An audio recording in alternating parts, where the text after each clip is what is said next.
और आइए अब जानते हैं खबरों को विस्तार से। कोल्हान के डीआईजी आर.के. धान ने कहा कि शहर के 38 थानों को हाईटेक व स्मार्ट थाना में तब्दील किया जाएगा। बिष्टुपुर थाना भी अब स्मार्ट थाना की श्रेणी में आ चुका है। Kolhan DIG R K. धान ने बुधवार को थाना का उद्घाटन किया और सभी पुलिस अधिकारियों के साथ बैठक की। उन्होंने क्राइम कंट्रोल एवं विधि व्यवस्था को लेकर हर अधिकारी को ताकीद दी और कहा कि अभी अन्य थानों को भी स्मार्ट की श्रेणी में लाना है। जल्दी जल्दी डिस्पोजल कीजिए, छोड़िए हाथ से लिखना पड़ेगा। आइटम नंबर 1 उसको क्या कीजिएगा, न्यायालय के आदेश से उसको विनष्टीकरण का प्रावधान है। सीआरपीसी की धारा 451, 452 से लेकर 459 तक आप पढ़िए।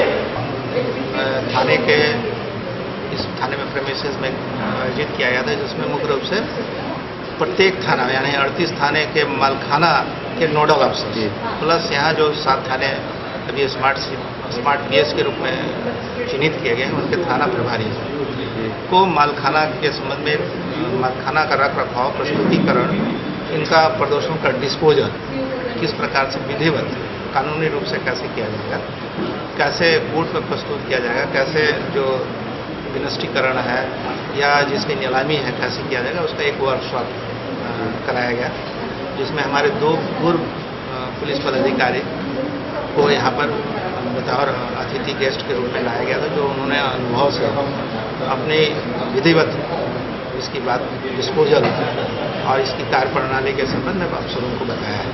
कोल्हान विश्वविद्यालय छात्र संघ चुनाव अब परवान पर है। बुधवार को प्रचार अभियान थम गया। इस दौरान युवा विधायक अमित महतो स्टार प्रचारक के तौर पर मौजूद थे। कोल्हान विश्वविद्यालय छात्र संघ चुनाव अब अपने अंतिम पड़ाव की ओर पहुंच चुका है। 18 सितंबर को चुनाव होना है। बुधवार को प्रचार का अंतिम दिन था। झारखंड छात्र मोर्चा के लिए स्टार प्रचारक के तौर पर सिल्ली के युवा विधायक अमित महतो ने भी प्रचार किया। इसके अलावा AIDSO, ABVP, NSUI आदि संगठनों के प्रत्याशियों ने भी जमकर प्रचार अभियान चलाया। छात्र संघ चुनाव का भी दौर चल रहा है और 18 तारीख को वोटिंग का डेट है। आज हम लोग का अध्यक्ष पद के लिए सोहन महतो को AID छात्र संगठन से हम लोग खड़ा किए हैं और काफ़ी लंबे समय से आप लोग जानते हैं AID छात्र संगठन खाली जमशेदपुर से नहीं पूरे झारखंड में विभिन्न जो शैक्षणिक समस्याओं है इसके लिए लड़ रही है। छात्र इसलिए वोट देनी है कि मैं इससे पहले भी बहुत कार्य किया हूँ और छात्र जिस तरह यहाँ पर बहुत तरह की धंधे चलती हैं कॉलेज में एडमिशन के लिए, मैं इसे रोकना चाहता हूँ। साथ ही साथ ये सोचा जितने भी बाहरी तत्व हैं यहाँ पर लड़का लोग आते हैं, लड़कियों लोग के पास छेड़छाड़ करते हैं, जिससे प्रशासन यहाँ पर कुछ करने के लिए कुछ कर नहीं पाती है। ठीक है, साथ ही साथ ऊपर से लेके नीचे तक हर एक लड़का लोग इस तरह करते हैं, किसी यहाँ पे ना पुलिस प्रशासन है ना सुरक्षा कोई व्यवस्था वो चीज़ का। और साथ ही साथ हम लोग कॉलेज के ऊपर आप देख सकते हैं पूरा छत पे गिर रहा है छज्जे, लेकिन उसका कोई देखने वाला अभी तक नहीं है। और छात्र से संबंधित जो भी कॉलेज की समस्याएं हैं, हर समस्याओं को हम लोग चाहेंगे उसका निदान हो, निराकरण हो। Singhbhum chamber of commerce and industries का चुनाव 22 सितंबर को है और पक्ष और विपक्ष तैयारियों में जुटा है और शाम दाम दंड भेंट की नीति को लेकर काफी व्यस्त हैं। Singhbhum chamber of commerce and industries के चुनाव को लेकर अब निर्णायक जंग शुरू हो चुकी है। एक तरफ निवर्तमान अध्यक्ष सुरेश सोंथालिया का गुट अपनी जीत के प्रति आश्वस्त है, तो दूसरी ओर परिवर्तन के नाम पर आलोक चौधरी के नेतृत्व में एक गुट रणनीति बनाने में व्यस्त है कि किस तरह इस बार सुरेश सोंथालिया गुट को पटखनी देकर सत्ता पर काबिज हुआ जाए। दूसरी तरफ संदीप मुरारका ने भी उपाध्यक्ष पद की दावेदारी में कोई कसर नहीं छोड़ते हुए अपने समर्थकों के साथ युवा टीम का नारा लेकर प्रचार में जुटे हैं।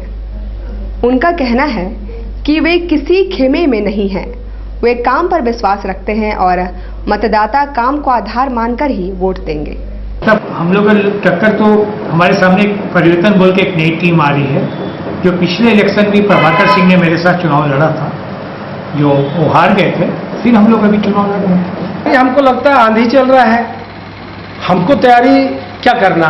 आप पिछला 17 साल से हम सिंहभूम चैम्बर का में हैं और विभिन्न पदों में रहते हुए अध्यक्ष पद में रह के जो मैंने चेंबर की गरिमा को ऊपर पहुंचाया है, और उसका गवाह कोल्हान के सभी व्यवसायी हैं कि आज सिंहभूम चेंबर कोल्हान का सबसे सशक्त चेंबर है। तो चेंबर में जो काम हुए हैं पिछले 2 साल में, आज व्यापारी सम्मान से कहता है कि हम सिंहभूम चेंबर ऑफ कॉमर्स का मेंबर है। अध्यक्ष उद्योग के लिए उम्मीदवार हूं और युवा उद्यमी हूं।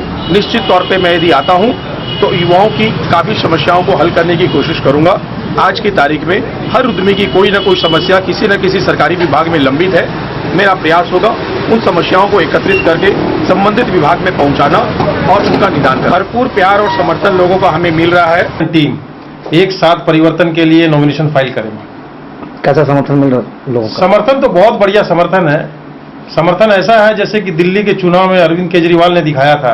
चेंबर के इतिहास में अभूतपूर्व घटना होने जा रही है और मैं आपको विश्वास दिला दूं कि परिवर्तन एक व्यवस्था के लिए है।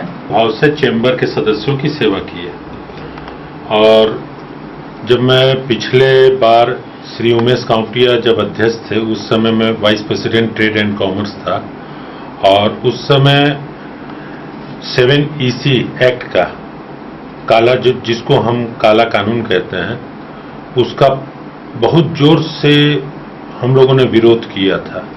वो काला कानून के खिलाफ जमशेदपुर के सभी छोटे बड़े सभी व्यापारी हमारे साथ लगभग 130 गाड़ी में रांची की ओर कूच किए थे।